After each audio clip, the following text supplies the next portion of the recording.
Sous filigrane, une enveloppe de 3 millions de francs CFA. Le 28 juillet, le protocole d'État a convié les partis politiques à la présidence de la République. Une invitation que certains partis politiques ont acceptée pour ces raisons. Parce que j'ai la volonté que mon pays doit être en paix, stabilité, tranquillité et démocrate.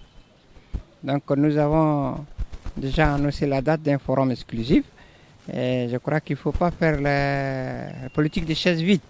C'est pour rien. Donc il faut aller assister avec les gens, donner son point de vue et expliquer comment on peut sortir cette grande épine qui gangrène notre pays. D'autres partis politiques, comme les transformateurs, ont décliné l'invitation. Mais pourquoi? Parce que nous avons proposé beaucoup de choses.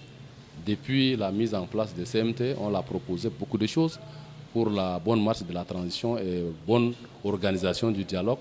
Mais aucune de nos propositions n'a été prise en compte. À l'issue de cette rencontre, une enveloppe de 3 millions a été promise aux différents partis politiques. Le parti de Yaya Dillo empochera-t-il cet argent? Non, pas du tout, puisque moi je pense que c'est le prix mouton figurant du prochain dialogue.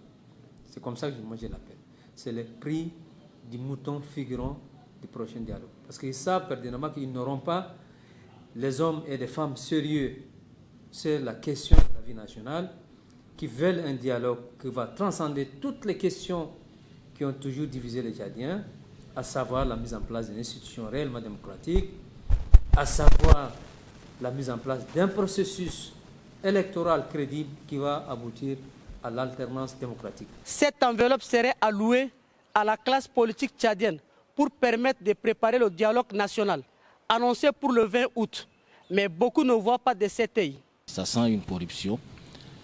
Ça veut dire quelque part que le chef de l'État veut ramener vers lui la plupart des présidents et secrétaires généraux des partis politiques, d'une part, et d'autre part, les obliger à prendre part au dialogue, les amener à prendre part au dialogue, parce qu'il faut également se rendre à l'évidence que ceux qui vont empocher ce pactole-là ne peut pas refuser donc de participer au dialogue national inclusif. Sur cette note, vivement la semaine prochaine pour un autre numéro.